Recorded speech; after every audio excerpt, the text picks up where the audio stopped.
Pervasive flooding is still battering more than 30 states of Nigeria, leaving in its wake a growing number of casualties in human and material terms. According to latest updates, close to 700 lives have been lost, more than 45,000 houses destroyed, and 445,000 hectares of farmland submerged by floodwater.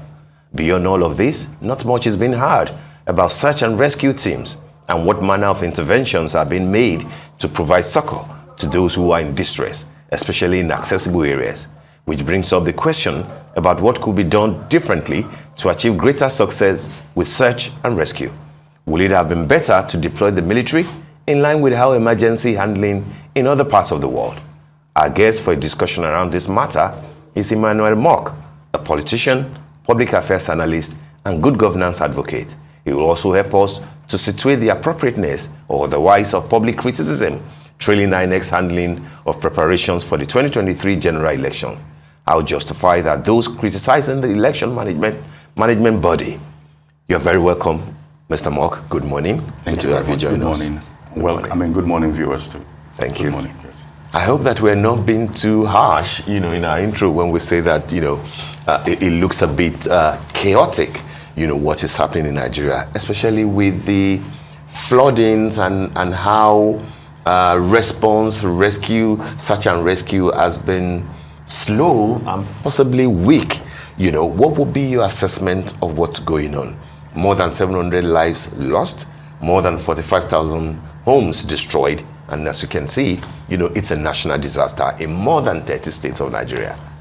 Sincerely, I cannot possibly say that you are over stressing the point. In fact, you are being very diplomatic with the way you are presenting it. We are in a state of a major national emergency. Yesterday it was reported that the wife of one of the leaders, traditional leaders of Angshing or Langtang in Plateau State, was killed by a snake that was brought by the floodwaters in the communities. If you've seen a lot of the videos like the one you're showing now, you see that the Nigerian people seem to be living within the flood. Now, what this says is the fact that if this continues, in a very little while, you will have, look at like these kids, you have far more health challenges, cholera and diseases that normally should not, because the people are living within the flood. You understand? Now, the challenge for me is, like you said just now, there seems to be no response. I remember when the Florida floods happened many years ago when Obama was president. If you remember, the stadiums, even in other states, were converted to emergency rescue points. And the military was immediately brought in. Boats were purchased. And the military and National Guard people and the state government, the local government people, the mayors, went in from house to house searching for, there are, in all of these communities that are completely flooded, there are elderly people. That's right. That might not be able to come out. And you see, when floods happen the way they happen, sometimes you are cut off and you will find yourself locked up in the flood. The roads are blocked, you can't go anywhere anymore. So somebody needs to come and get you. It's possible if you are lucky, you have an upstairs and you go upstairs. But how long would you stay upstairs?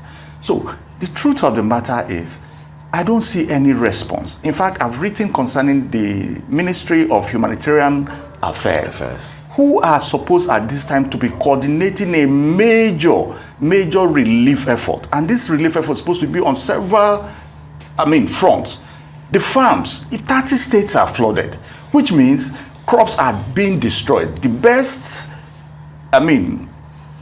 what would I say now? The best rescue system would be an emergency system where crops that can be harvested are immediately harvested. And this cannot be done by the farmers because of the flooding. You need boats to go into farms. You need the military. You need the police. All of these people coming, working together with the people. NYSC, the youth. Do you understand? But there's nothing happening. So crops are going to be destroyed on a scale that you cannot imagine.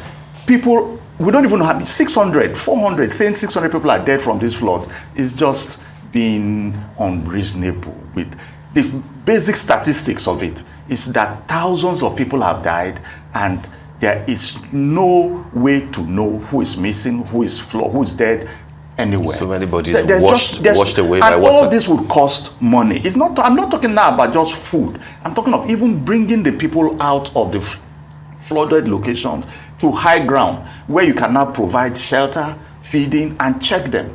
Nothing. In fact, there's a video I saw, like this one now. You can see it, everywhere is flooded. There's a video I saw where a young child, they put a mortar on something. The child is standing in the flood. Something they put that in is in the flood, and the boy is pounding in the flood. Cooking, think about it. Just think about it. We are in a major crisis. Nobody's talking about it. Right, but looking at this particular situation and the laxity of the government, let's put it this way, in terms of responding to it while we're talking about that, what would you attribute this to, this slow response or lack of response? Is it a complacency on the part of the government, or would you attribute it to a lack of know-how on how to go about it? I firmly believe that Nigerians are very capable, very hardworking people. This is fully the responsibility of government. There are many reasons why I say this.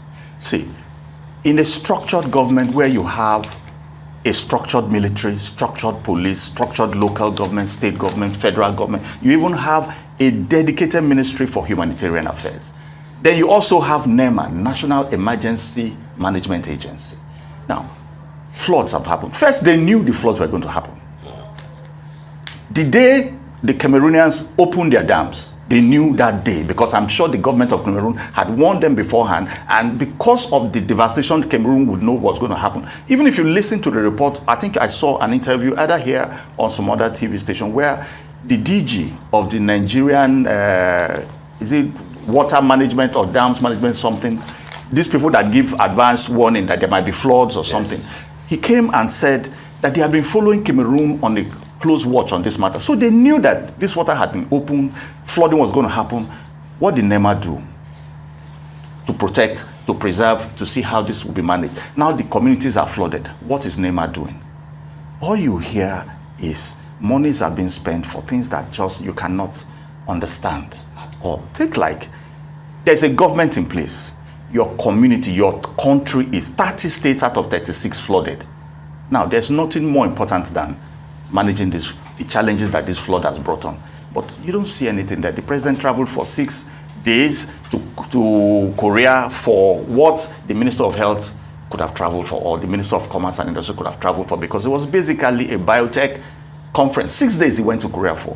It's bad. What is the last conference they had on this flooding? If you listen to it, the Minister for Humanitarian Affairs is asking the state governments that they also have to get involved in ensuring that there is palliatives for the victims of flooding, not the core emergency effort engaging to bring people out. So the truth of the matter is the government is not able to.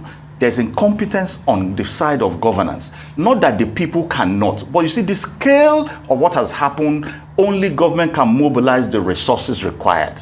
Only government can ask the army to deploy the police and the general military system for security. And you see, okay, there was a report of travelers held on the road for about a week because of floods. Yes. You saw that? Yes. Now, who is supposed to go there and take all those people away from that flood?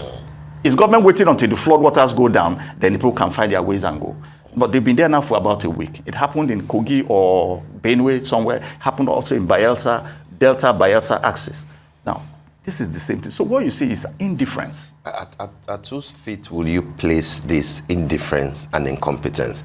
Given what the Minister of Water Resources said, basically saying that we shouldn't attribute what is happening to the Lagdo Dam that was opened in Cameroon, that if it contributed anything at all, that it would just be about 1%. That what we are dealing with in Nigeria, as far as flooding is concerned, is on the one hand, rainwater, more rains, etc.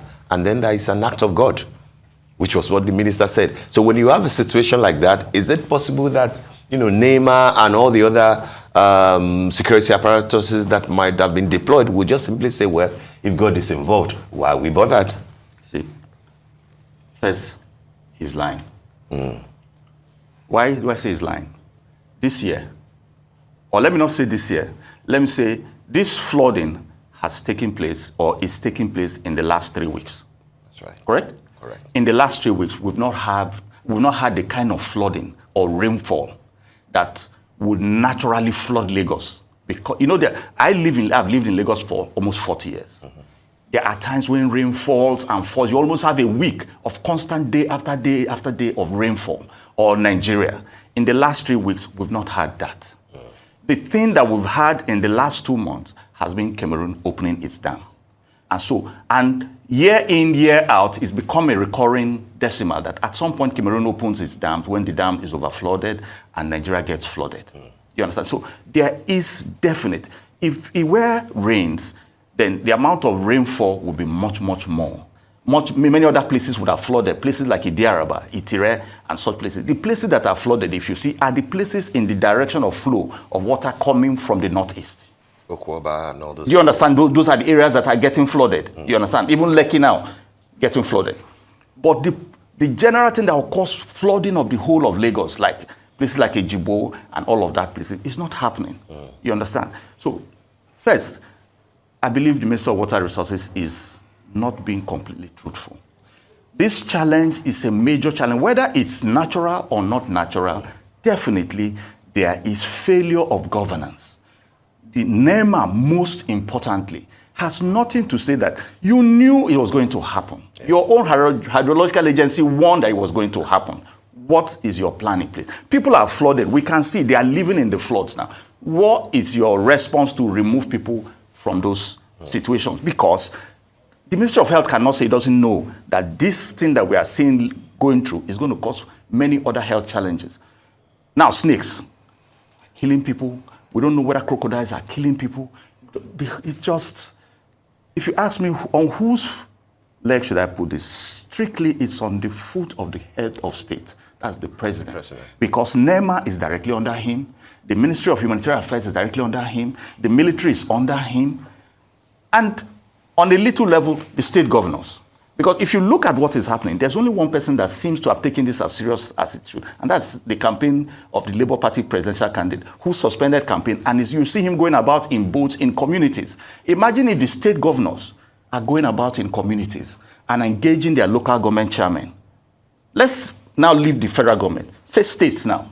If they were serious enough about this, to first of all evacuate all the villages that are flooded. You see, at this point in time, it's evacuation that is the most urgent need that we have. It's not happening. To the point you raised about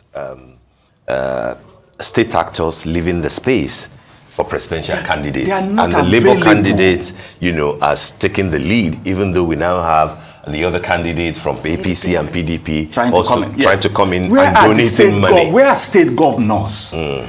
Don't they have state emergency agencies? You see, take like Lagos. If there's major flooding in Lagos, the governor of Lagos will know the high grounds. It's easier for the governor of Lagos to know the fishing communities where there are canoes, to tell the Lagos Emergency Management Agency to engage them, to engage them. How many plastic... You don't think the Bayelsa governor and the Kogi state governors have done... Because we see that, you know, quite often they come on television, they go round. You know, even the Bayelsa governor was there. What I see are people living in floods. That should not happen. Right. Simple. I'm hearing a lot of, you know, this is an issue of negligence here. Yes. Basically, everyone knows what the issue is, but who is taking that action? But looking at where we are now, given the situation, we have negligence already there, stated very clearly. How do we mitigate for the future, and of course arrest the situation now? I like that you're talking about, you know, a few of the candidates coming out. You've mentioned Peter Obi. What other ways, how are we able to galvanize and bring more people to address this issue while we are unfortunately sitting back and waiting for the government to act? You see, when you have an emergency, imagine, God forbid, fire in this place. You don't say, let's go downstairs and plan how to take out this fire. Immediately we need to begin to take out this fire. And how do we do that? There are things we need to do now. Communities are flooded. I'm not even talking about tomorrow, because tomorrow is a long time away. What do we do now? I appeal to the President of the Federal Republic of Nigeria to call the Chief of Naval Staff, to call whatever association is involved with merchant navy. Do you understand? To gather all the boats they can get, both fisher boats and plastic boats, and call for international support, because this is larger than what happens in Philippines or Japan and the whole world is running for them. This is 30 states of Nigeria flooded. They need to go and bring people out of the flooded areas. We need medical supplies. Nigerian Medical Association is to call up emergency support, including student doctors. They need to attend to people. That's one.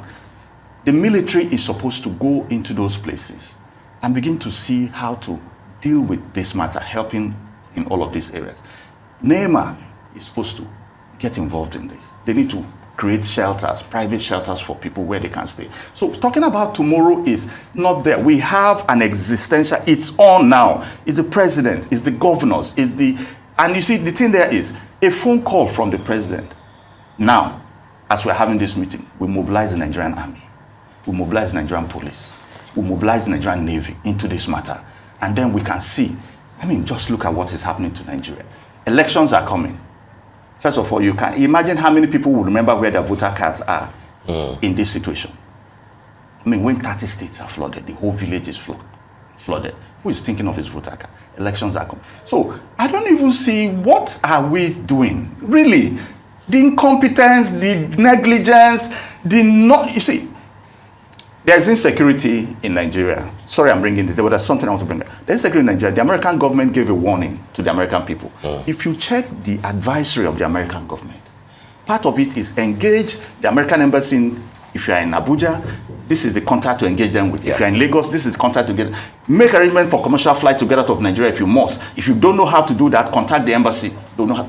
This is a government paying attention to its citizens, to its citizens' welfare. And say, where is that for these people who see walking in the flood? Who is supposed to do this? Because you see, there's a lot of money that comes to government. Only government can manage this. I could have said churches, but how do churches gather boats, gather the military to enter villages? Do you understand? Nothing. The only thing the church can do is pray for the people. You might even see in this, some pastors are inside those, or some imams are inside those floods trying to help the people. But there's no way civil society can, unless government organizes itself and now calls for volunteers. Then people like us can now volunteer. Do you understand? But the organization required for this flooding to be dealt with is in government's hand, and government is not doing anything. So what do we need to do? What more do we need to do to pretty much wake the government up? You made a very solid point. This is an actual existential crisis. Yes. The future is neither here nor there when we're talking about something that's happening right now. What needs to be done right here and now to say, let's make this happen? What do Nigerians need to do? That's where we have a big question. You know what I would say? Who do I talk to now? Maybe we could reach out to people like, we have national statesmen like Olusegun Obasanjo, people like Ango Abdullahi, people like E.K. Clark, people like George Obiozor, the leaders of the ethnic nationalities, people like the president of CAN, people like the president of NBA. People like this should get up and call the government, to call them out. The National Assembly should call government out. Do you understand? The National Assembly especially should call government out.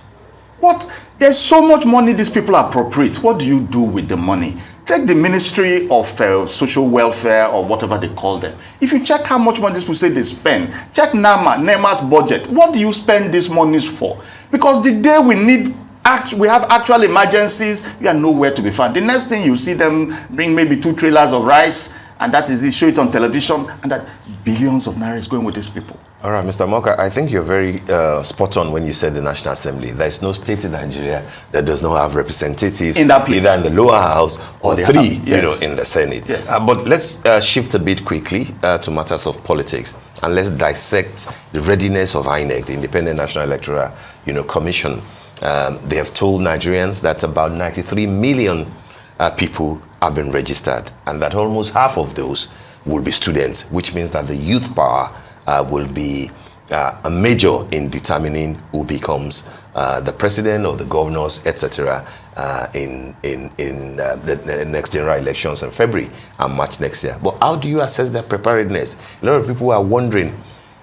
Collections are still wishy-washy in certain areas. There are a number of youths who are still saying we still haven't gotten our PVCs. And then the issue of, are there areas where INEC feels that it might not be able to conduct elections next year, given the volatility of some of the communities and some of the states in Nigeria as far as security is concerned? I will answer this question from the angle that a military person once told me. He said, as a military commander, and you have responsibility for security for, say, a particular institution, and one of your very eager officers says to you, maybe you are a bit short of manpower, and so one of your very eager officers says to you, sir, I will remain at this gate and I will man this gate for 24 hours. I will not blink. The army man said, if you accept and put that man at the gate alone, believing that he will man that gate for 48 hours, when something happens at that place, the high command will not reprimand the man. It's you. Because you know that it's impossible for a man to remain awake for 48 hours. Wow. Do you understand? And so, when responsibility is upon you to do something, you must act within reasonable grounds to do that. INEC says everything is okay. Now, are the facts saying that everything is okay? As at today, in Kebbi, 40 towns, 40 villages of Kebbi have been under attack by terrorists for more than a week. As at today. It's an ongoing stuff as we speak. I schooled in Giwa in Zaria. 4 months or 5 months or towards early part of this year, Giwa is a very big local government, an agricultural local government. Giwa was attacked by terrorists for more than a month. There's no clear case of where Giwa is today. Has the military taken back Giwa? Because it was like, they say like 2,000 terrorists invaded Giwa, and they were on that matter for more than 2 weeks, a month or so. Just the matter has died out of the news. What's the state of Giwa? We don't know. We are aware of Niger State and the ongoing takeover of local governments and terrorist activity in Niger State. We are aware of Zamfara State, Kebbi State I just mentioned, Northern Sokoto, Katsina. Katsina. Then the standard Borno. The president's home state. Yes, then Borno, then all that. Have you heard INEC say anything about the fact that we might not be able to conduct election in Zamfara, in Kebbi, in this or that? No, INEC says everything is going on. 2020 election will be perfect. The results will be riggable. That's what even as of yesterday, that's what INEC said. Now, the fact is, INEC said 93 million people have registered. Yes. I'll tell you this.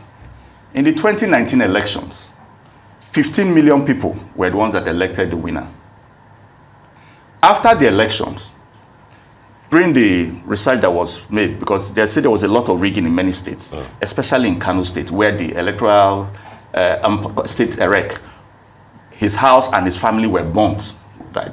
The rumor was that he did not accept the results. INEC accepted the result of almost 2 million votes in Kano. But news that came out was that the actual accredited voters in Kano was about 800 and something thousand. That came out after the election, because the matter went to court. Yes. So evidence presented was that actual accredited was over 800 and something. But the report was that in that 15 million, about 2 million votes, or 1.9 something million for Kano.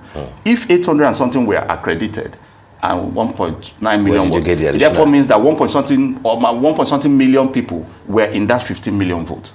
Now, let's take the 15 million votes at actual votes. Let's forget whether there was any rigging anywhere for the presidential election. 15 million votes is 6% of the national population. No, but you may be getting that wrong. 15 million elected the Muhammadu winner. Buhari. Yes. Atiku had his own 11 That's million. what don't worry now, I'm getting there.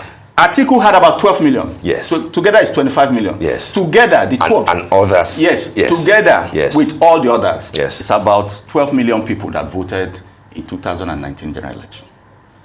I mean 12%, about 12% of the Nigerian population. By every statistical standard, that is a non-representative percentage. So 12% of the Nigerian population, but about 37% of registered voters. No, let's just leave that. You see, I'm getting somewhere with this.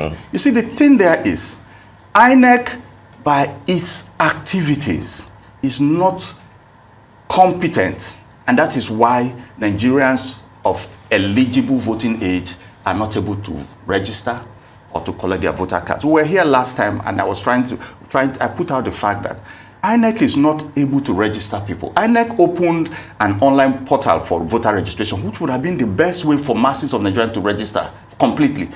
Today, you can do your name. But you don't think 93 million out of 206 million is not a high number? No, it's not. It's not. Okay? India has a population of 1.3 billion. Yes. In the last Indian election, 800 and something million people voted. 800 and something million people voted in India. The population is 1.3. So in Nigeria, the minimum number INEC should have registered over this cycle of 23 years should not be less than 150 million people. If they had come out to register. If they had prepared to come out to register people. If the people had come out. No, the people always come out. It's INEC that's the problem. I know people who have gone for their card. In fact, one person said that since 2000 and maybe 11 elections where he registered, up to now they've not gotten the voter card. All he has is that temporary card that INEC issued. Now, with a temporary voter card, I came to register. You gave me a temporary card. That temporary card should qualify me to vote until you now give me my permanent voter card. Yes. You gave me a temporary card. You say I cannot vote with the temporary card that you gave me. What's my own responsibility is to come out and register. And it is a fundamental right for me to vote. Yes. Because the most important thing for this country, this flooding challenge we're having is because of the quality of leadership we have. Do you understand me? That's right. And so citizens who have come out to register must be allowed to vote. Okay, take these new coming elections now. Listen, INEC said yesterday, that these elections is going to be by biometrics. Biometrics, it said they specified eye scan, fingerprint, yes, facial recognition. Do you understand? If this is how this is going to be, it therefore means that your PVC is not as important as it used to be. Because when you come for accreditation, you present your PVC. Your PVC is just evidence that it's you that came. That's Do you understand me? For you to be properly identified, it is your biometrics. So you put your fingerprints. Do you understand? It therefore means that both your PVC and your temporary voter card do the same thing when you come. If INEC has not given you your permanent voter card and you have a temporary voter card, proof that you registered, to prove whether that temporary voter card is genuine is to put your biometrics. Even to prove whether that PVC card you brought is genuine is to put your biometrics. So I want to use this medium here to appeal to the National Assembly and to appeal to INEC. The most important, we cannot elect another president where 6% of the population had once elected. Do you understand? It just does not make sense that 6% are. It's like the last time when Edo State House of Assembly, they wanted to impeach the governor. And out of whether 20-something people, 9 people were the one that impeached the governor. It did not stand. That's what will happen if you have another 6% elected. So at least, if you say 93 million people have registered, it therefore means 93, because everybody who has fully registered gets a temporary voter card immediately. Mr. Mark, just very quickly, in light of these views and considering where we are, how much time we have between now and the general elections, what does this portend for what's going to happen next year in line with what you've just said? What I see, I'm telling you, is that this election is organized to fail. And INEC is the organizer of that failure. I'm telling you this, INEC cannot come out and stand me on this matter. INEC is organizing an election that will fail. INEC knows it. INEC published in September that if you registered from 2021 to June, go, that your cards are there. People have gone, they tell them, come back in November. Your card is not here yet. November is almost here. November is tomorrow or next tomorrow. Do you understand me? Yeah. Yes. So like she said, the only thing that is most important for this government today is the elections coming up in February to March next year. Every other thing does not matter, if you ask me. What do they do? The CBN says it wants to print new currency. Do you know how much money it will cost to print, just to print, let alone logistics? But let's leave that. So that's money about to be wasted. Or pursue something that the next government can do. You want to do it. This government says, census, their term finishes May 29. They had 8 years to organize census. They didn't. Now they are instituting census within this period of this national election. And then they say by act of God, flood has happened. So God has now put his own inside the flood. All right. Listen, so what I'm just saying here is this. The National Assembly, CUPP came out and said, INEC created 56,000 polling units. 56,000 polling units. New polling units. 176,000 polling units now. 56,000 are new. What And each polling unit will have a list of voters. CUPP says INEC has filled this this register of voters with the names of foreigners, with the name of people that were born in 1902, the name of... Has INEC come forward to clean it? In fact, I told you at that last that INEC cannot check itself. I'm appealing to the National Assembly. INEC list should be probed. The polling unit should be probed. INEC should explain how elections will happen in Zamfara, how elections will happen like in Kebbi now that I'm talking about, in northern Niger, in Borno, places where you can't go to farm. Remember the other day, farmers in Borno went to farm and they were kidnapped. The army said that the farmers should have come to the army and take permission before they go to their farm. What does that mean? So that the army can send security to escort farmers to their farm. So how is the election going to happen? All right, we're going to have to leave it on that note. Mr. Emmanuel Mark, thank you so much for joining us this morning to share these views.